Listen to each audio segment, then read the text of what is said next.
જય શ્રી કૃષ્ણ મિત્ર, સ્વાગત છે તમારું મમ્મીની રસોઈમાં। આજે આપણે ફરાળી ચેલેન્જનો 19મો દિવસ છે, તો ફરાળી સુખડી બનાવશું। ફરાળી સુખડી બનાવવા માટે આ 1 વાટકો મેં રાજગરાનો લોટ લીધો છે, આ થોડાક ડ્રાયફ્રૂટ લીધા છે, આ થોડોક મિલ્ક પાવડર લીધો છે, આ ઘી લીધું છે ને અડધો વાટકો આપણે ગોળ લીધો છે। ગોળ તમારે ઓછો વધુ કરી શકો, તમારે જેવું મીઠું મોળું ખાવું એ પ્રમાણે। હવે આ કઢાઈ લીધી છે, ગેસ ચાલુ કરશું આપણે। જાડા તરિયાવાળી લેવાની, એટલે હું આપણે હલાવવામાં મજા આવે। હવે આપણે બધું ઘી નાખી દઈશું। ઘી ગરમ થાય પછી આપણે લોટ નાખીને આપણે શેકશું ધીમા તાપે। હવે આપણે બધો લોટ નાખી દઈશું એમાં।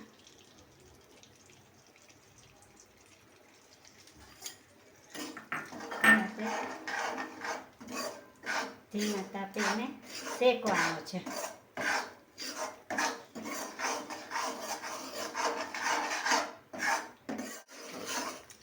અને હવે આપણે 5-7 મિનિટ ધીમા તાપે શેકી લેવાનો। જેમ આપણે ઘઉંના લોટની સુખડી કરીએ છીએ ને એવી રીતના જ છે,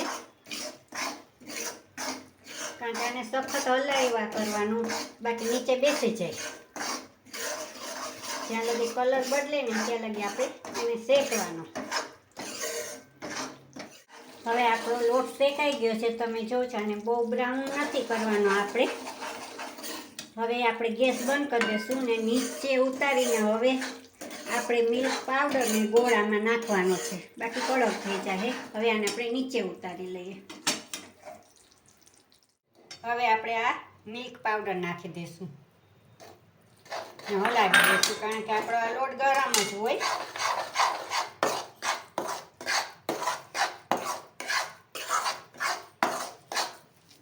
કારણ કે એમાં ગાંઠા કે કંઈ ન થાય। મિલ્ક પાવડર નાખવાથી આપણે પોચી થાય। હવે આને આપણે ગોળ નાખી દઈશું। એકદમ આપણે મિક્સ કરી લેવાનું છે।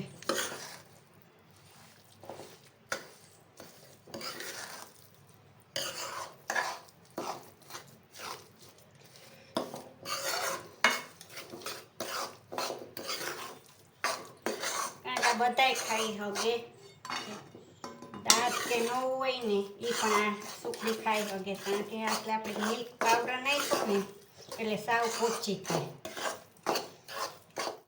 હવે આ થાળીમાં, નાની થાળીમાં આપણે ઘી લગાડી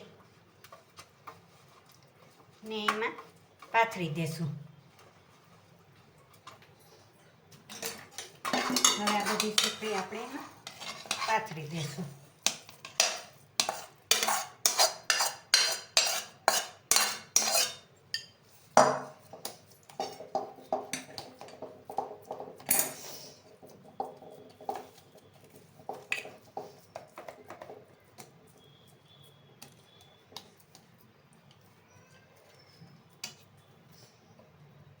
હવે એને આપણે ઉપરથી ડ્રાયફ્રૂટ નાખશું।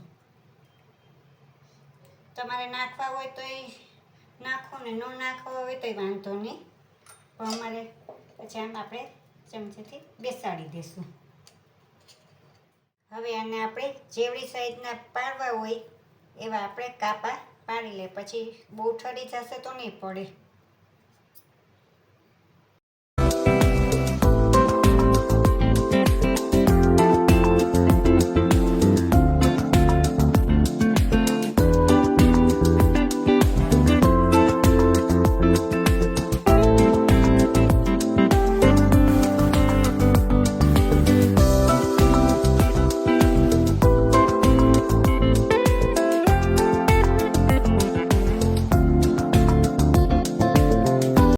હવે આપણા કાપા પડી ગયા છે, અને હવે આપણે 10 મિનિટ ઠરવા દઈએ, પછી પ્લેટમાં કાઢશું। હવે તૈયાર છે આપણી સરસ મજાની ફરાળી સુખડી।